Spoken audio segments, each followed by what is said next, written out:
Assalomu alaykum aziz kuzatuvchilar. Bugun sizlar bilan gemoroidni uy sharoitida qanaqa qilib aniqlash mumkinligi to'g'risida gaplashamiz. Kuzatishda davom eting. To'liq va batafsil ma'lumotni beraman. Birinchi o'rinda gemoroid haqida gaplashsak. Nima o'zi u? Qanday paydo bo'ladi? Qanaqa kasallik? Gemoroid bu to'g'ri ichak atrofidagi kavernoz tanani varikoz kengayishi.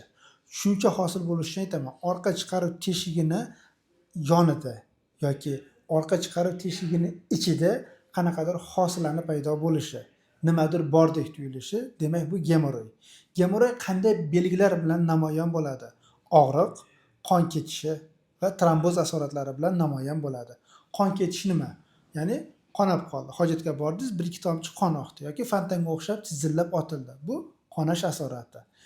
Og'riq asorati hammaga ma'lum, og'riydi hojatdan keyin. Demak bu og'riq asorati. Tromboz asorati bor. Tromboz asorati masalan bolalar ko'chada mushlashsa ko'zi ko'karadi. Demak gemoroid tuguni ichkaridan yorilib, xuddi shunaqa gematoma paydo bo'lib qolishi bu tromboz asorati deb ataladi. Tromboz asorati tugun ko'karib qoladi va qattiq no'xatga o'xshaydi. O'ngga, chapga, tepaga, pastga siljishi mumkin. Harakatda to'sqinlik yuzaga keladi. Bu gemoroidda tromboz asorati hisoblanadi. Statistik ma'lumotlarimizga qaraganda, bizni kuzatuvchilarning 90% bizga podpiska bo'lmasdan kuzatib borar ekan. Siz albatta bizga obuna bo'ling. Shunda proktologik sog'lig'ingiz to'g'risidagi eng oxirgi va eng aniq ma'lumotlarga birinchi bo'lib ega bo'lasiz. Eng ko'p uchraydigan asoratlardan biri bu tushish asorati. Tushish asoratining 4 ta darajasi bor. Birinchi daraja, eng yengil daraja. Bunda konservativ lecheniya 100% yordam beradi. Bemor bu kasallikdan butunlay qutuladi. Ya'ni bemor hojatga borgandan keyin to'liq bo'shanmaslik hissi paydo bo'ladi. Nimadir qolib ketgandek bo'ladi. Hojatga borganda biroz achishish, 1-2 tomchi qon kelishi mumkin, lekin tugun tashqariga chiqmaydi. Bu tushishning birinchi darajasi. Endi ikkinchi darajasi. Ikkinchi darajasida gemoroid ichkaridan kattalashadi. Bemor hojatga borganda gemoroid tuguni axlatga to'sqinlik qiladi. Axlat tashqariga chiqish uchun birinchi o'rinda gemoroid tugunini itarib tashqariga chiqarib qo'yadi. E'tibor bergan bo'lsalaring, mana zubatiy zonani ichida joylashgan tugunlar bilan ichki gemoroid hojat payti kuchanganda inson kuchanadi. O'sha paytda gemoroid tuguni axlatga yo'l berish uchun tashqariga chiqadi. Bu ichki gemoroid tugunining tashqariga chiqishi. Hojatdan keyin o'z-o'zidan qaytib kirib ketadi. Bu ikkinchi daraja hisoblanadi. Ikkinchi darajada konservativ lecheniya yordam beradi, lekin sababchi faktor bartaraf qilinmasa, 3-darajaga o'tib ketadi. Endi 3-darajamiz bor.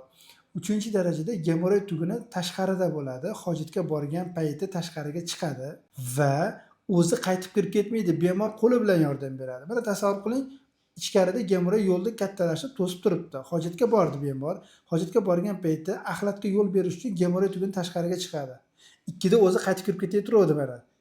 3da bemor barmog'i bilan yordam beradi. Qo'li bilan tiqib boradi tugunni ichkariga. Bu 3-daraja hisoblanadi. Endi 4-darajamiz bor. 4-darajada gemoroid tuguni hojatga borish uchun, ya'ni tashqariga chiqish uchun hojatga borish shart emas. Har doim, ya'ni 24 soat davomida tashqarida bo'ladi. Uni qo'l bilan ham tiqib ichkariga kirgizib bo'lmaydi. Demak, 3 va 4-darajali gemoroidlarda faqatgina operatsiya qilinadi. Ya'ni yechimi faqat jarrohlik amaliyoti. Dori-darmon bilan lecheniya qilish mumkin, vaqtinchalik yordam beradi. Nagruzkadan keyin oldingi klinik belgilar yana qaytalanadi. Demak, gemoroidning 1-darajasida dori-darmon bilan 100% lecheniya qilib sog'ayish mumkin.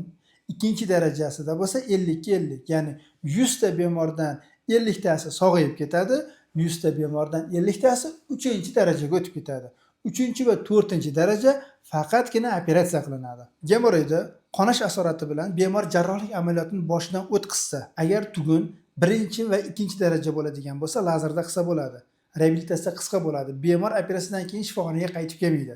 Agar 3 va 4-daraja bo'ladigan bo'lsa, unda ligashur yoki garmonikda yoki elektrokoagulyatorda jarrohlik amaliyotini o'tkazish mumkin. Bunda reabilitatsiya uzoqroq bo'ladi. 1-1,5 oy davom etadi.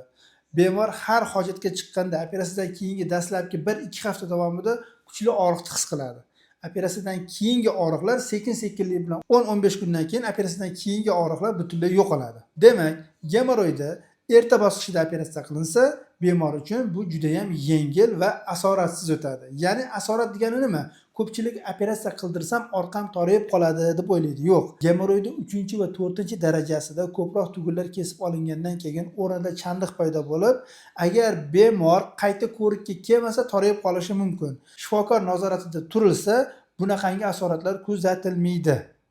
Endi sizlarga yaqinda bizga gemoroy va trishina muammosi bilan murojaat qilib, operatsiyani boshdan o'tkazib, sog'ayib ketgan bemorni fikrini taqdim qilamiz. Operatsiya jarayoniga keladigan bo'lsak, hech qanaqa og'riqlarsiz o'tdi. Suhbat ham o'tkazdik.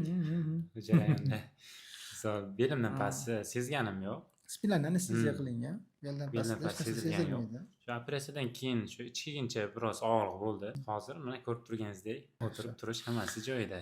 Agar bizda gemoroy operatsiyasini o'tkazmoqchi bo'lsangiz, izohlarda plus belgisini qoldiring yoki kol markazimizga aloqaga chiqing.